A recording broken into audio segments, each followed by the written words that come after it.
How's it going? It's Matt Sager. And the pandemic continues. Obviously, there's a lot of other stuff in the news, including the demonstrations protesting the death of George Floyd, which are causing a great deal of change, much of it very much for the better. Sadly, as it's going on in real time, we're seeing instances of police brutality, other instances of rioting and looting, which is what happens when a society is pushed to the breaking point. For me, however, the pandemic had already sort of sealed my fate. I don't want to go out there and get the coronavirus. I've lost people to it already. It's still serious. Simply because it's not dominating the headlines doesn't mean it's not still a great, great risk. And as a result, several cities, states, and businesses remain closed, or at best, limited openings. Lots of people furloughed, lots of people unemployed. It continues, in other words, to be a great time to catch up on movies that have been on your watch list for a couple of years now, languishing there. And so it was that my girlfriend and I finally watched Blade Runner 2049 the other night. And for both of us, Blade Runner holds a hugely special place in our hearts. We're both pretty sure it's our favorite movie of all time. We both watched every one of its innumerable cuts. We both appreciate different cuts differently, but we both love them all. And we were both kind of surprised that we hadn't yet taken the time to watch Blade Runner 2049. It had gotten mixed but largely positive reviews. Hadn't done well at the box office, but, it was sitting there. I'd purchased it on Amazon Video years ago, and we watched it. We watched all 2 hours, 40 minutes of it, and I'm astonished that it had any critical praise at all. In fact, many of the articles I'm reading about it, as I'm going back, wanting to see how it was reviewed at the time, and it's full of online, really just empty-headed, I hate to use the word shills, but oh, this is why we can't have nice things. This great sequel didn't have great box office. No accounting for taste. This movie is dog shit. I am astonished that someone greenlit a movie like this, which is almost entirely lingering on scenes with no dialogue, no meaning. It's not like they're showing and not telling, like, oh, this interminable scene shot on one soundstage, watching Ryan Gosling stare silently into the distance for 40 minutes. It's not communicating anything to do with the plot. The plot, in fact, is nonsensical, never answers any of the questions it sets up. None of the events in the movie are brought about by any plot forward momentum. There's no foreshadowing things. There's no explaining any of the events of the film. They just sort of happen. There's endless red herrings of, oh, maybe this means this. Maybe this guy is really that. And with a twist of the plot, like a legitimate, surprising, true plot twist and or red herring of the type you see throughout the movie Knives Out. The star of which, by the way, the woman who plays the most pivotal figure in Knives Out, is also in Blade Runner 2049, does, as always, an amazing performance that's completely wasted in this just crap of a movie. Who is she? What does she mean to Ryan Gosling? Who is Ryan Gosling, really? What is the status of Deckard from the original Blade Runner? How does anybody know about this secret Matrix-like special replicant?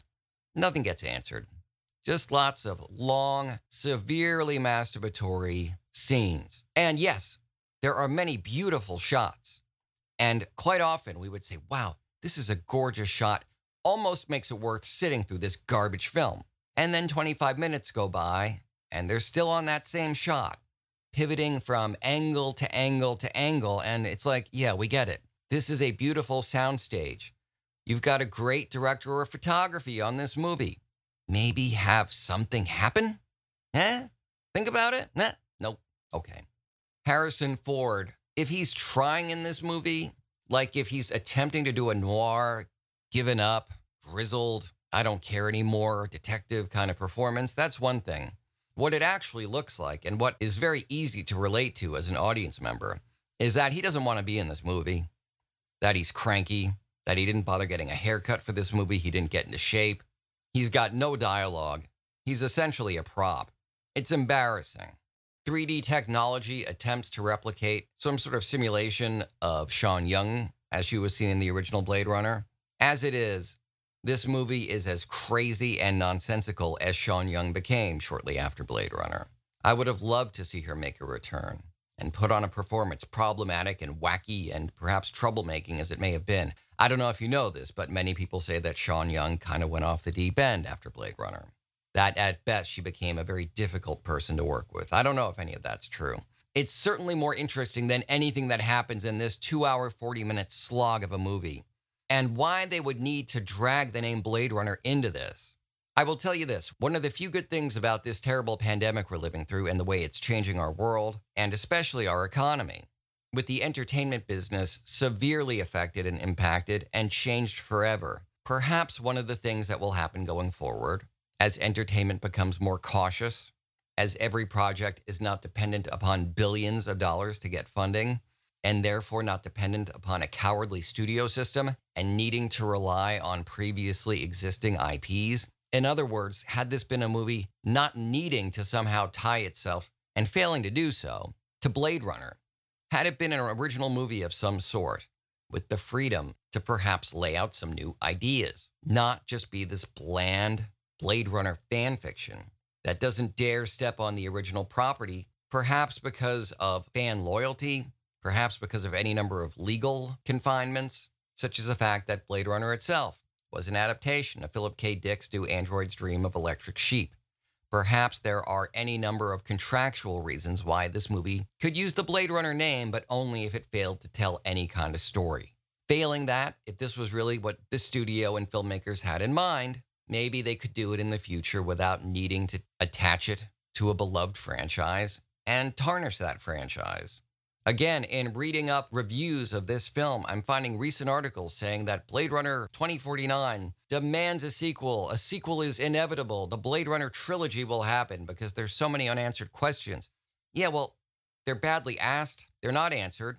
They're not dangling plot threads. They are failed attempts at storytelling, from my perspective. This was among the worst movies I've seen. Like, this was The Room level of bad. In some ways worse, because it had none of the excuses of The Room, none of the charm of The Room, none of the real dumb stupidity of a bunch of idiots, and at least the spirit of trying to do something original. That's right, I am negatively comparing Blade Runner 2049 to The Room. The Room, at least, you can really laugh at. But when I call Blade Runner 2049 laughable, it's not because it brought any sort of entertainment, be it based in Schadenfreude or not. It's because it is an insult to everyone who loves Blade Runner. It's an insult to the people who made Blade Runner. It's clearly insulting to Harrison Ford, who, again, may have been doing his best grisly film noir performance, but really came across similarly to the way he's done in the latter-day Star Wars movies, like, I don't want to be here. I'm not going to bother to try and hide it. Harrison Ford speaks for me, my girlfriend, and anyone with any amount of taste. Blade Runner 2049 is an insult. And yeah, as I said, the entertainment industry, the film industry in particular, is forever changed now. AMC, the biggest theater chain, is very likely not going to ever reopen. Many movies now will be direct-to-streaming projects. So the paradigm has flipped substantially. Everything is different now.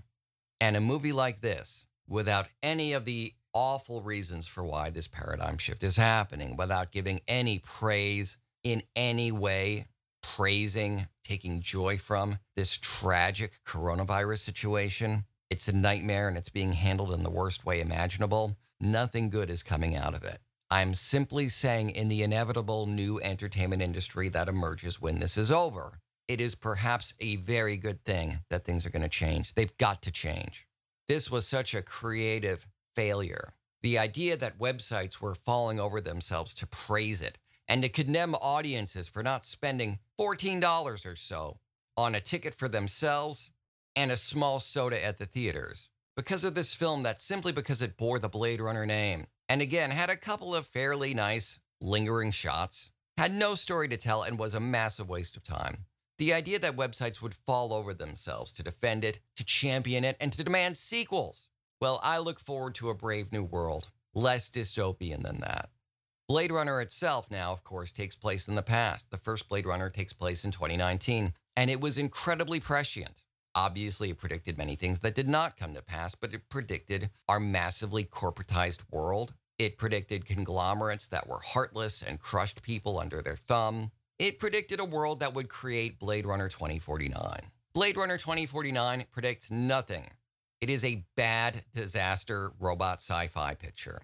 It is Jared Leto at his worst, worse than Joker. I've seen Jared Leto put on the occasional great performance. Very rarely, but I know that somewhere, under some circumstances, he's capable of it. Or was. But he's terrible. He was terrible in this film. Ryan Gosling was pathetic. Did very little other than stare off into the distance in varying ways. As the star of this movie, he's an embarrassment. Everything about this movie just really ground my gears. Made me feel as though we're all replicants of some kind that we would greenlight and give millions of dollars to, and then write fawning reviews of a movie like this. It honestly shook me.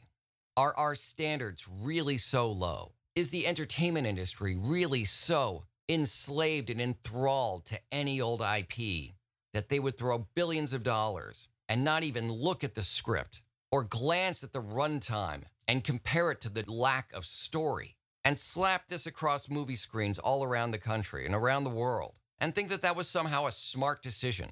I was just, and I remain shocked. I remain shocked that there are recent articles, because there was an honest trailer for this film released in May of this year, bringing it back into the public discourse, and websites showing the honest trailer and saying, isn't it silly how we're making fun of this classic movie? Won't it be great when there's a Blade Runner 3 from the same team? Oh my God. There is so much quality entertainment out there right now. We're drowning in entertainment. We've got an abundance of content, the likes of which we've never seen in this world.